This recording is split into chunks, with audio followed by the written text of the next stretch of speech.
I knew something was wrong the moment I stepped into my apartment. Not in an obvious dramatic way, nothing was flipped over. No broken windows, no eerie silence like in horror movies. No, everything looked exactly as I had left it. My couch was still slightly off-center. The dishes I forgot to wash before leaving were still sitting in the sink. And even the faint scent of my vanilla-scented candle lingered in the air. But my gut was screaming. Luna, my cat, came sprinting toward me, meowing like she hadn't seen me in years. I bent down, scratching behind her ears, feeling momentary relief that at least she was okay.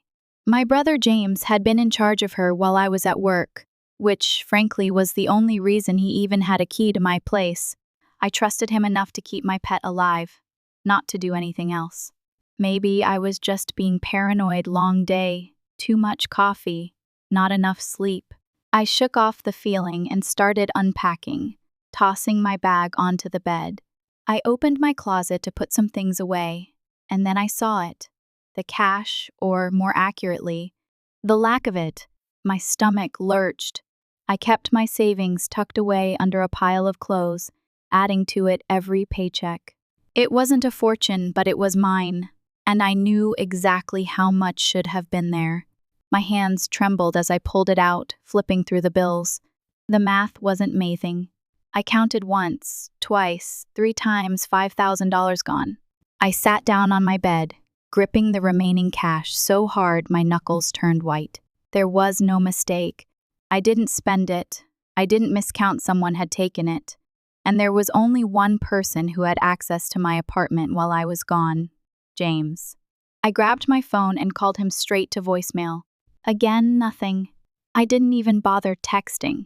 I grabbed my keys, stormed out the door, and drove straight to my parents' house, my pulse pounding in my ears.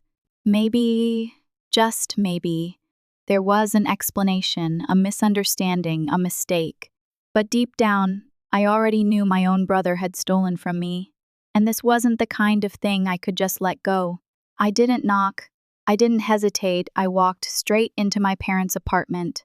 The air was thick with the smell of home-cooked food and the low hum of the TV in the background. Mom was setting the table, Dad was flipping through a newspaper, and James was sitting at the kitchen counter, scrolling through his phone like he had no cares in the world. I saw red. "You took my money." James didn't even flinch. He finished chewing, wiped his mouth with a napkin, and finally looked up at me. "Yeah," he said. Just like that, no guilt, no shame, nothing. For a second, I thought I misheard him. "You what?" He shrugged. "I needed it." I let out a sharp, bitter laugh. "Needed it, James?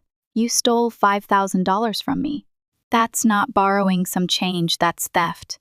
Mom sighed, already exhausted. "Emma, do we really have to do this right now?" I turned to her, stunned. "Are you kidding me? He just admitted he stole from me." Dad put his newspaper down, looking at me like I was the one making a scene. "Well, maybe you shouldn't have left that much cash lying around." I felt my eye twitch.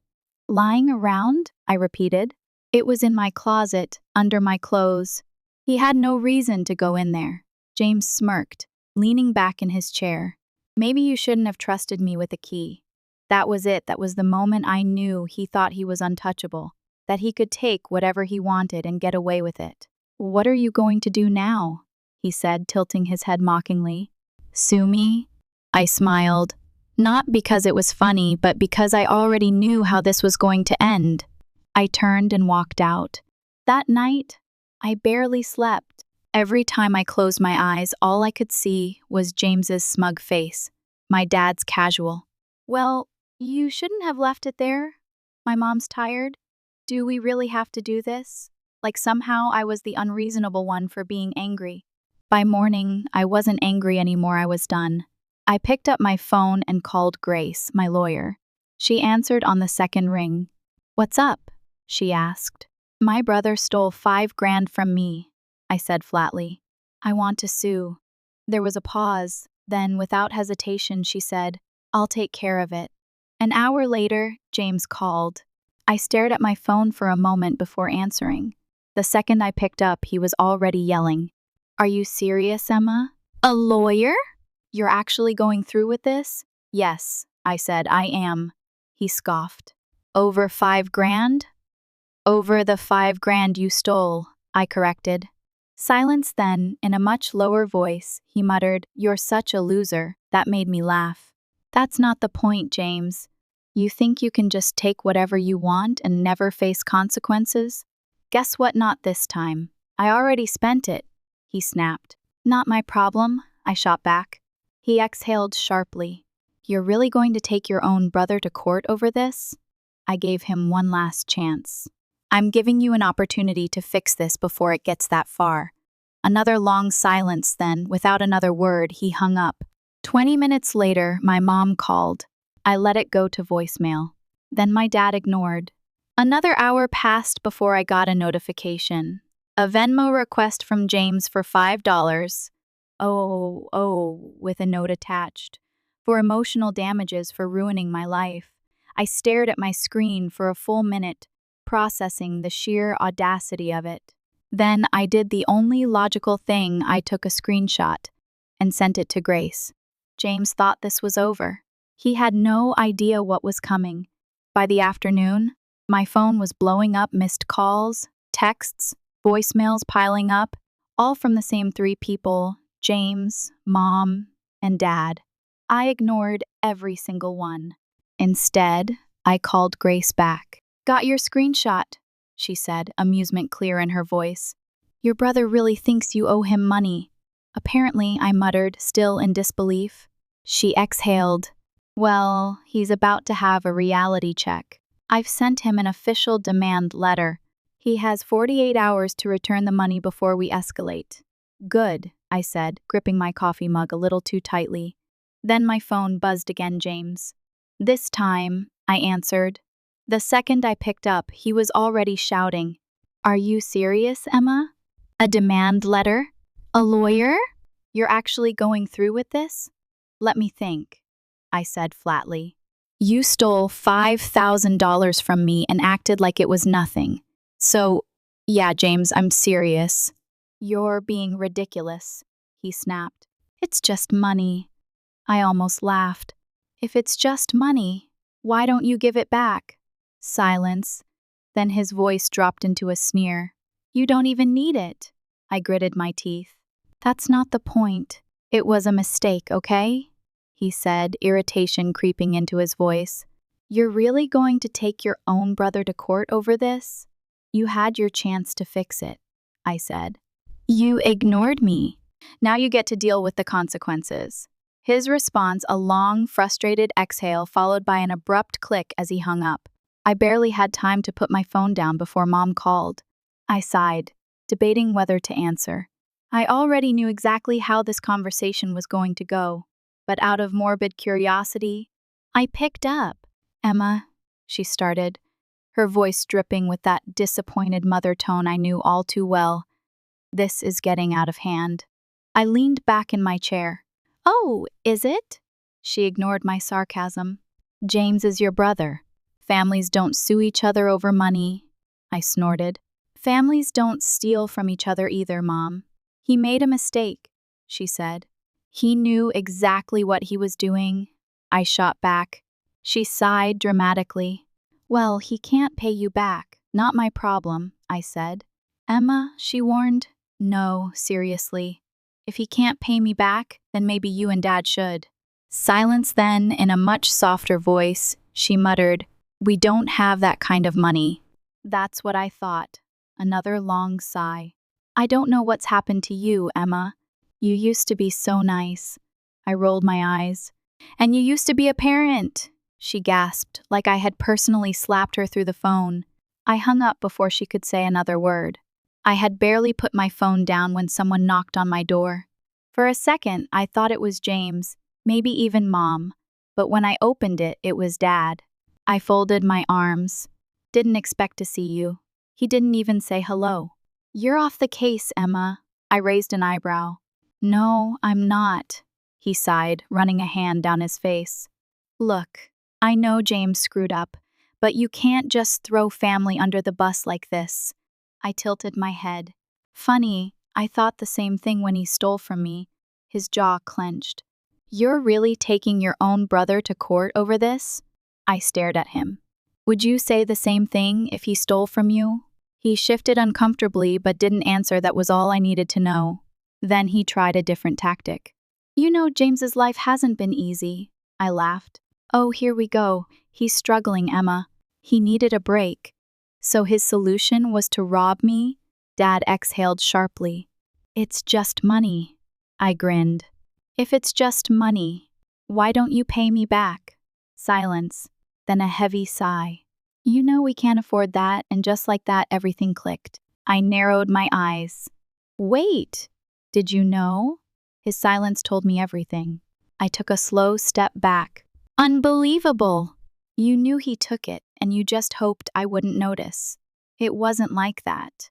Then what was it like? He didn't answer. Instead, he let out another sigh. Look, it's done. He already spent it. You just need to let it go. I was speechless. Then I smiled, and Dad immediately looked nervous.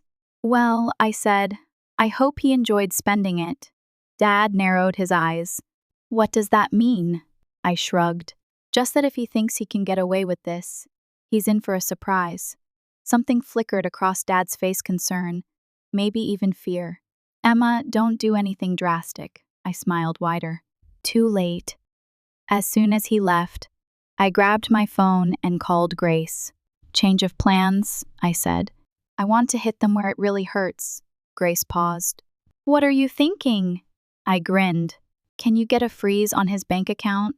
There was a moment of silence, then Grace chuckled. Now, that's interesting. Do it. She sighed, but I could hear the amusement in her voice. Consider it done. The next morning, all hell broke loose. My phone exploded with missed calls, James, Mom, Dad, and the texts. From James, what did you do? From Mom, Emma, this is getting out of hand. Call me right now. From Dad, fix this now.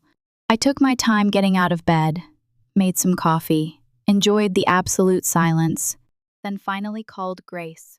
Morning, she said, already knowing why I was calling. I take it you noticed? I asked, sipping my coffee. Grace laughed. Oh, yeah. What exactly did you do? Well, she said, I filed for a temporary restraining order and labeled James's use of the stolen money as fraud.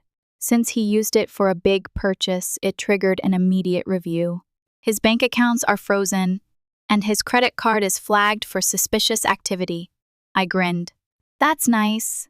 Oh, she added, and I added your parents to the lawsuit. I almost choked on my coffee. Wait, what? They admitted they knew about it and did nothing to stop him. Legally, that makes them accessories to fraud. I sat back, processing that. Grace continued. So now, either they pay you back, or this goes to court. And given their financial situation, I doubt they want to rack up legal fees. Before I could respond, my phone buzzed again. James. I answered. The second he heard my voice, he exploded. What the hell, Emma? What the hell? His voice was so loud I had to pull my phone away from my ear. My flight got canceled, my bank account is frozen, and I can't even buy a damn cup of coffee. Fix this. I sipped my own coffee, completely unbothered. Not my problem. Are you serious? You can't do this to me. I laughed. I didn't do anything. You stole my money. This is just the consequence. I already spent it, he yelled. Then figure it out. Oh my God, Emma, you're ruining my life. I smirked. No, James, you did that to yourself. Then I hung up. 2 minutes later, Mom called. I let it go to voicemail. Then Dad ignored. An hour later, there was pounding on my door. I opened it to find both of them standing there, Mom looking furious, Dad looking exhausted. Mom pushed past me like she owned the place. Dad followed a step slower. I folded my arms. To what do I owe this pleasure? Mom spun around. You took it too far, Emma. I raised an eyebrow. I took it too far? I repeated. James stole $5,000 from me, and I'm the one who went too far? You froze his bank account? She shrieked. He can't access anything. I shrugged. Should have thought of that before he stole from me. Mom groaned. Emma, listen, we'll find a way to pay you back, but you need to drop the lawsuit. I tilted my head. You'll pay me back? Yes, she said quickly. I crossed my arms. How? You just told me last night that you couldn't afford it. She hesitated. That's what I thought, I muttered. Dad finally spoke, rubbing his temples. Are you really willing to go to court over this? I didn't even blink. Absolutely. Mom exhaled sharply. We don't have that kind of money, Emma. I shrugged. Well, I guess I'll see you in court. Silence. Then Dad muttered. Be reasonable. I laughed. I'm being reasonable. You're the ones trying to let James get away with fraud. More silence. Then Mom did something unexpected. She grabbed my phone from the counter. What are you doing? I asked. She scrolled through my emails, then froze. Her face turned red as she read something on the screen. I reached over and snatched my phone back. You want to tell me what's so interesting? Mom hesitated. Dad sighed. She didn't buy a plane ticket. I frowned. James, he continued. He never bought a ticket. A slow, uneasy feeling crawled up my spine. Then where the hell is my money? Neither of them answered. I looked between them, my stomach twisting. Where is it? Dad ran a hand down his face. It's gone. Gone where? Still, they said nothing. And that's when it hit me James had never planned a trip. The stolen money, my money was never for a vacation. He was in trouble, serious trouble. I felt my pulse in my ears. Tell me right now, or I swear to God. Mom exhaled sharply, crossing her arms. It doesn't matter. I let out a humorless laugh. It doesn't matter? James needed it more than you did. I saw red. For what? She hesitated. Then finally, Dad muttered, Debt. I went still. Mom groaned. I told you not to say anything. Dad ignored her. It wasn't just credit cards, Emma. It was bad. Something about the way he said bad made my stomach churn. I ran a hand over my face. So, let me get this straight. He stole my money to pay off a debt? Dad nodded. To who? More silence. That was the moment I knew this wasn't just family drama anymore. James was in deep. I grabbed my phone. I'm calling him. Mom's eyes widened. Emma, no, I ignored her and dialed. James picked up instantly. Oh my God, Emma, can you please just fix this? He whined. Shut up, I snapped. You didn't buy a plane ticket, did you? Silence then, in a much smaller voice, he muttered, No. I closed my eyes, inhaling deeply. Who do you owe money to? More silence. It's fine, it's taken care of, he said. I gritted my teeth. Who, James? He didn't answer. I clenched my jaw. If you don't tell me the truth right now, I swear to God. Some guys, okay? He snapped. I owed some guys money, and if I didn't pay them back, I was going to get hurt. Are you happy now? I felt my stomach drop. This wasn't just about the $5,000 anymore. James had gotten himself into something far worse than I ever could have imagined. Suddenly, the money was the least of my concerns.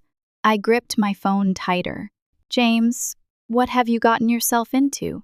He let out a shaky breath. It doesn't matter. It's over. I paid them and they're gone. I wasn't convinced. And you're sure about that? Silence. I don't know, he finally admitted. I think so. I swore under my breath. I turned to my parents. Mom looked defensive. Dad looked exhausted. You knew, I said, my voice deadly quiet. You knew he was involved with people like this, and still acted like I was the bad guy. Mom crossed her arms. He's our son, Emma. I laughed coldly. So I'm not? Because I'm pretty damn sure if I stole $5,000, you'd throw me under the bus. She had nothing to say. Dad sighed. Look, you made your point, okay? James is suffering enough, just let this go. I snapped. No. Mom started to speak, but I cut her off. I don't care about his excuses. I don't care about his problems. And I sure as hell don't care that you covered for him. James was still on the line, quiet for once. I don't have it, Emma, he finally said. I can't pay you back. Then figure it out, he scoffed. How? Not my problem. More silence then, much lower, he muttered. I don't have a car anymore. I paused. What? Another beat of silence, then, even quieter, I kind of had to give it to them as part of the payment. Jesus Christ. I exhaled slowly. Then I guess you better get to work. Mom snapped, Emma. That's enough. I turned to her. No, enough was when he stole from me. They all fell silent. I turned back to James. You're going to pay me back every single cent. Until then, the lawsuit stands. It took 3 weeks of James complaining, Mom guilt-tripping me, and Dad trying to play mediator. 3 weeks of late-night texts, passive-aggressive phone calls, and dramatic sighs about how I was tearing the family apart. But in the end, I got every single cent back. James had to borrow money from my parents, sell some of his stuff, and even pick up a second job and, oh, did he let me hear about it? This is so unfair. You don't even need the money. I can't believe you're doing this to your own brother. Blah, blah, blah. Every time another payment hit my account, I just smiled and moved on with my day. Finally, the last $5,000 landed in my bank. I took a screenshot and sent it to Grace. It's done! Drop the lawsuit. That's what I like to hear, Grace replied. And just like that, it was over, or at least the money part was. Because suddenly my parents and James started acting different.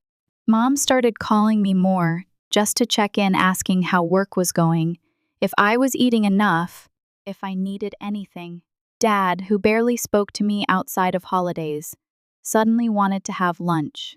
And James, who spent weeks cursing my name, who called me a loser, who said I was ruining his life, he sent me a message. Hey, so we're still family, right? I stared at my phone for a long time before typing back, busy. I wasn't. I just didn't care anymore. A month passed. I didn't call them. I didn't visit. I moved on with my life, and it felt great. Then, one Sunday, my phone rang Mom. I let it go to voicemail. An hour later, Dad ignored. Then a text from James, Mom's making a big dinner tonight. You should come. I stared at it for a long time, then typed back, I'm busy. I wasn't. I just wasn't playing their game anymore. Because here's the thing, for years, I was the responsible one, the stable one, the one they could count on when things went sideways. And the second I stood up for myself, I was the villain. They had made it very clear where I stood in this family. I was a convenience to them, someone they could lean on, use, and discard when it was inconvenient. So I let them go. I got my money back, that was all I needed. The rest, they could keep.